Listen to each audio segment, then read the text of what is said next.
There's so much power within you. There's so much beauty within you.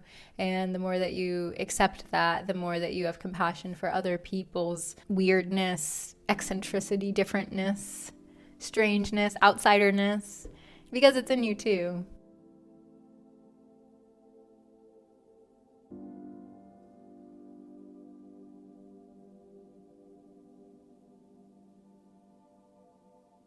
Hey you, I'm Anissa. Today's video is for anyone who's been hiding a part of themselves, who's scared of letting their full eccentric expression of self be seen because they're scared of being rejected by others, fear of abandonment. A number of things can arise for us when we are suppressing or hiding parts of ourselves. To be the most safe, loving, authentic version of ourselves, our fullness has to be released into the world. And so if you're watching this video, I hope that you know that the beauty that you were born with, your innate wisdom, your light, your dark, your highest self, your ego, your darkness, shadow, all deserve spotlight in this lifetime. And the more that you allow that, the more love and overflow that you will have, and the more that you'll be able to share with others. So if hiding a part of yourself has been something that you've noticed, then this video is for you. Most of my videos are reflections, stories, sharing wisdom from my lived experience, as I believe we are all each other's healers. We provide a mirror to each other to be able to see ourselves more clearly. If you like this video, actually hit the like button and subscribe to this channel. We are slowly but surely growing, and you make that possible. So for today's video, I'm going to first start with our writing for the day, how this topic of hiding parts of ourselves to make ourselves be safer to others arose for me. And then I'll get into the story of that more explicitly. And finally, some takeaways for you to move about navigating this wondrous world that has a lot of challenges. And that's why we ultimately start hiding and being scared of the largeness and the beauty that we are and the divinity that we carry within us. So I'll begin with the writing. As always, I highly encourage you to embark on the writing process, to express yourself and really channel. Ultimately, you get to channel your highest self in your writing. You get to channel all the parts of yourself that you don't feel safe maybe verbally expressing, that you don't even feel safe sharing with a therapist. And so it provides you private space to be able to release anything that's arising for you, whether it's dreams or motivations or fears. All of those can be seen, and then by being seen, they get to be acknowledged, and they don't have to be suppressed within us. It's a beautiful free flow that we deserve to experience in this lifetime, allowing ourselves to really see ourselves. I trust myself.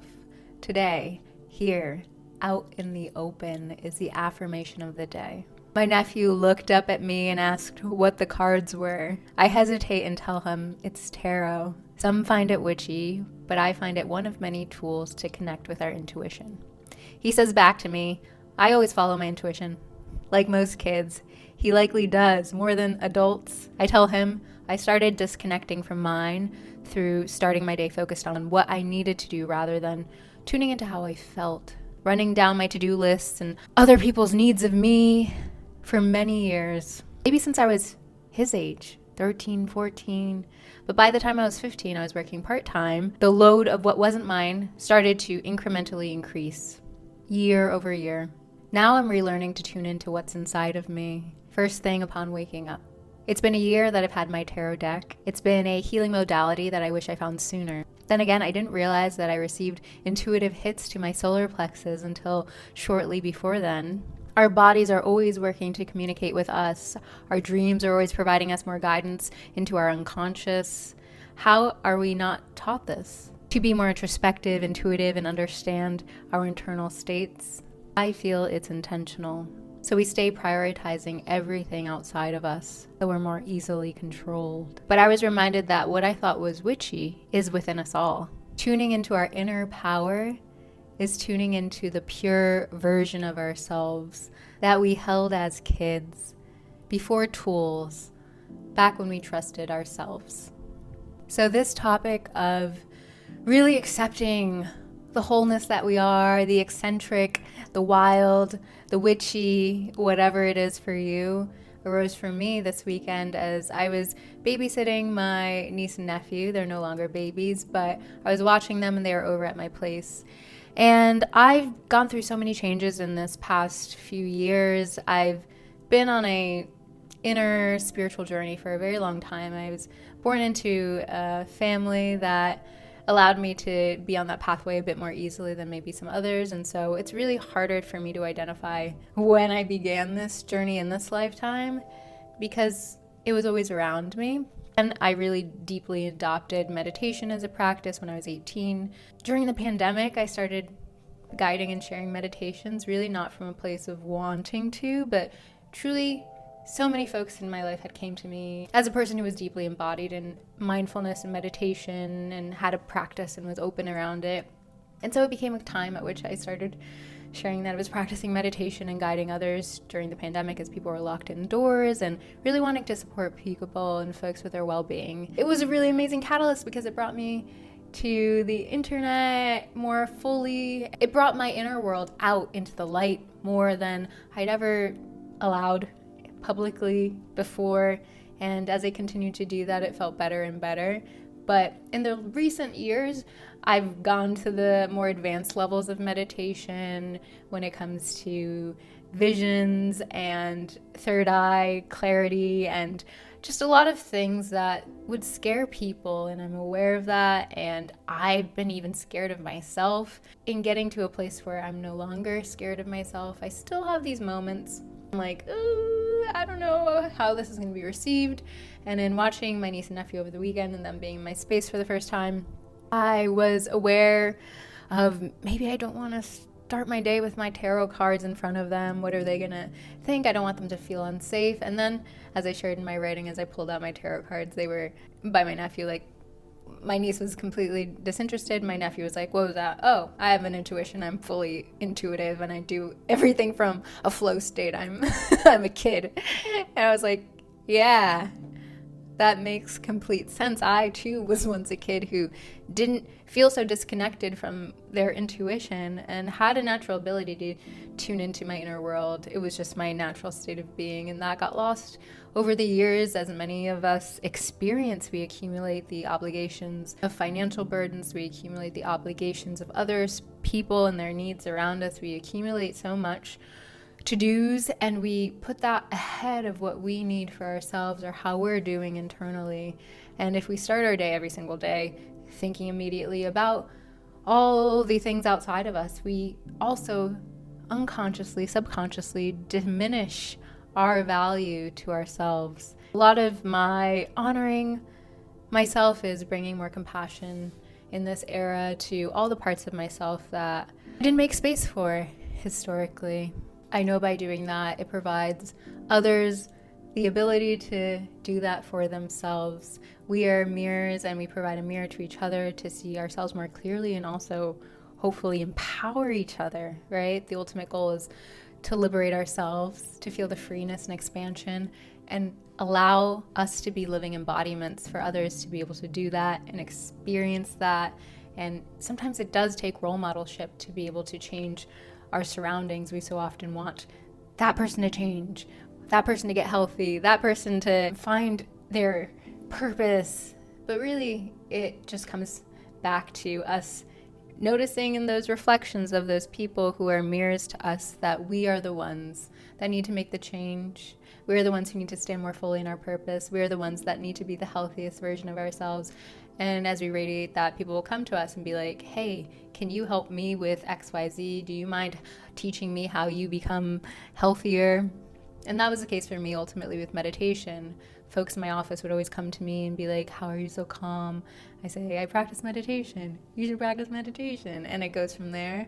And that's been a consistent theme in my life. Meditation wasn't something that I was truly ever desiring to be recognized for.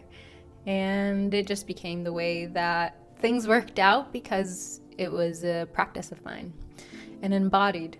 As we covered in another previous video, I'll link here, what you don't allow to be surrendered to, the parts of us, the emotions that we don't allow to surrender to, we don't allow to feel through them, if we don't even express them, then they start to become suppressed. We start suppressing them, and then ultimately become so repressed.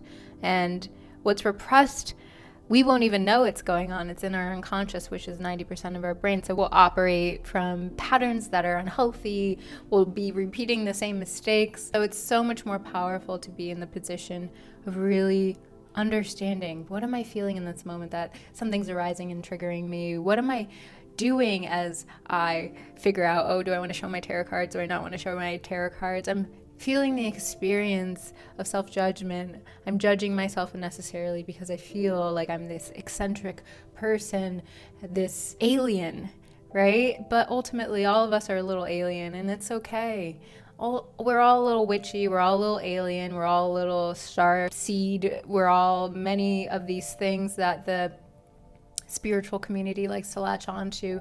It's really just once you tune into your inner self, your self that is infinite and expansive, you realize that that being state of you is everything. It's really the totality of everything. It's everything. There's so much power within you. There's so much beauty within you. And the more that you accept that, the more that you have compassion for other people's weirdness, eccentricity, differentness, strangeness, outsiderness, because it's in you too. The solution to not continually put ourselves in these boxes of constraint, these boxes and labels of eccentric or strange or other, is through sitting with what's arising, the judgment, because it's the inner critic that's really in that place of deciding what's normal, right? What's normal. And that's based on what we've been socialized and conditioned into. It's not the truth. Everything that you're experiencing is fairly normal. If you're concerned about if it's normal, I highly recommend talking to a therapist who's licensed. I highly recommend that, even if you're not feeling super strange. We're all going through so many changes within us internally. There's so much life that's happening, whether it's grieving, a heartbreak, or loss of a parent, or you're birthing a new creative idea and it's something really exciting. We need connection. We are emotional creatures that really value human connection, human to human connection. I so highly recommend the other side all the time of spending time in solitude, deeply taking time to meditate. 20 minutes plus in meditation every single day allows you to get back to that true self state, that true self that is accepting of the all that you are, of the everything that exists within you. So you don't have to be like, this is the strangeness and this is the normalness, and I'm just going to show the normalness to people because that will ensure that I'm included, will ensure that I'm not kicked out of society. Times are changing. For this topic of not hiding parts of ourselves anymore, I recommend tuning into the inner critic as those thoughts arise. Who's the one judging that? Is it anybody outside of you? More than likely it's you. How can you quiet that voice? How can you throw more love and compassion to that voice and self-soothe and say, everything that I'm experiencing is totally just and fair and I surrender to it? How can you feel also everything that's arising and allow it to be felt and really process through and be like, in this moment I feel embarrassed, I feel uncomfortable. I'm going to sit with that feeling of discomfort and let it pass through me and not change my behavior. I'm going to continue being the fullest expression of myself as long as it's not creating harm to others, because I know by doing that expression of myself, it reinforces me being a person who accepts themselves and therefore accepts more of others. What you're ultimately doing is really working to reduce the funnel that happens when things aren't surrendered to and then they're not expressed. Then they fall into suppressed and then repressed. So you want to see how you can catch as many emotions, thoughts here at the top where they're just in that place of just needing to be surrendered to. Take a step back and say, I'm noticing that I'm judging myself. And that awareness is so powerful. That awareness is the thing that sets us free. I noticed that this is coming up, this emotion of fear that somebody's going to reject me, I'm not going to be dateable, I'm not going to get brand partnerships and make money off of my normalness. That's my thing of really just being like, it's okay. You know, this time around, it's okay if I'm deemed to be too eccentric to be marketable or commercial. It's okay. I release attachment to that, because it's worth me accepting myself, because that builds the inner power that then fuels me to find more creative ways to make money, to be accepted, to find cooler friends. That was a big thing for me when I was younger. People who didn't accept me, I accepted that they didn't accept me. Therefore, I found friends who did accept me. And those friends are still my friends today. That is the winning story, right? The people that we are seeking us. And the opportunities that we desire are desiring us. The more that we continue to accept all of the fullness that we are, the more that we are aligning with our more powerful expression of self. And that powerful inner power also leads to the accumulation, more likely, of things that are in alignment with you. Things, people, experiences that are in alignment with you. You're meant to be such a light, such a full expression of who you are, such a empowered human being on this planet, so that you can also be that vibrational, empowering energy to another human being, and then it continues to pass on, and it's a beautiful exchange.